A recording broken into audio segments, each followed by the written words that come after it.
Hi everybody, this is Kelly from the Garden Whisperer. If you're unfamiliar with what I do, I design flower beds and garden beds for homeowners where they can either install it themselves or they can hire a landscaper if they're choosing to install it for them according to the design plans. So today's video is on more deer-resistant plants because I'm located in Northeast Pennsylvania and we all know how jerk-face and idiotic and moronic deer are. Can you tell I have a little bit of an angry issue with them? I have a love-hate relationship. I'm actually turning into Elmer Fudd. Be very, very quiet. I'm hunting deer instead of wabbits. But I would never hurt them, so, because I am an animal lover, but still, they just piss me off when they touch plants. So, that being said, today's video is on two more of my favorite highly deer-resistant plants. This little guy here, I planted him midsummer last year, maybe towards the fall. And the deer do not touch it in the spring or summer. As you can see, it is it's May 1st already. Oh my goodness, 2024. And you can see the jerk-faced deer have not touched it yet. So, and they don't touch it in the spring or the summer, but in the fall they will nibble because they get psycho in the head in like mid-August to late August, and they just start eating everything. So this is a Brie d'Anjou Jacob's Ladder plant, or otherwise known as Polemonium. It's got this like, I don't know if, I guess I could call it variegated, but it's like green and then it just has like a little bit of creamy yellow around the edges of the leaves. It's hard to see on this video, I guess. Yeah, I'm zoomed all the way in, but very pretty little plant. And sorry for the shaky, I'm trying to move my zoom back out. Okay. Very pretty little plant, and I have not seen it bloom yet, but it's supposed to bloom in early summer, and because I didn't plant it until midsummer last year, so I have not gotten blooms from it yet, but I'm pretty sure it is going to get blooms, so I will take another video when it has its little blue blooms on it. It gets, I think, around, like, I'm trying to think, it's 12 to 18 inches tall and like 10 to 12 inches wide, something like that. I can't remember the exact size. So it stays pretty small. It's good for front of the border. And it's just very pretty, and it's highly deer resistant.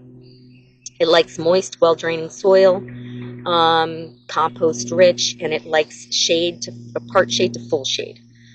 This area in my garden, it's mainly full shade.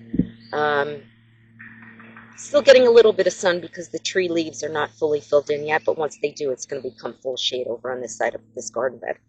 So that is Jacob's Ladder, and the reason they call it a Jacob's Ladder is because the leaves look like a ladder. I kind of think it looks a little bit like a fern, but a lot prettier. So anyway, so that's one of my plants, and then the other one is Lenten Rose, or Hellebore. Now, I have 4 of these plants in here. You can see there's a couple in the back there. 2 of them bloomed. The deer have not touched them.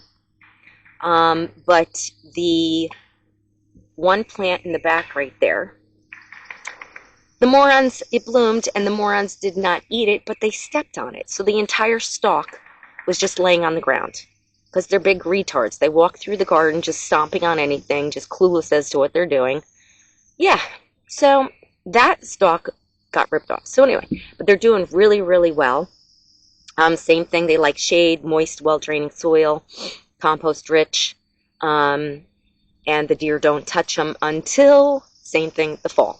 So my advice would be for any of these 2 plants, cover them in the fall. Get like, those metal cloaks that you can put over your plants. Yeah, and cover them in the fall so that the morons don't get it. They did nibble at these last fall, but it does not take the plant out. So yes, that's pretty much it. These are supposed to be toxic also. Have a poison in them too, so they still ate them though, so I don't know. But they don't eat them in the spring or summer. But towards the fall, they will nibble because they get, like I said, psycho in the head. And they just have to start eating everything because they think they're going to starve for the season. So anyway, that's it. So if you like this video, please like and subscribe.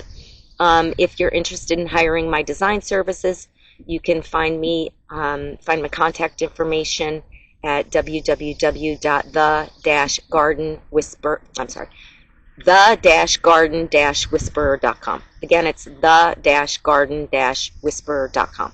And it'll give you my contact information and a little more information on exactly what I do and how I go about designing flower beds, garden beds for my customers. And I am not limited to just Pennsylvania.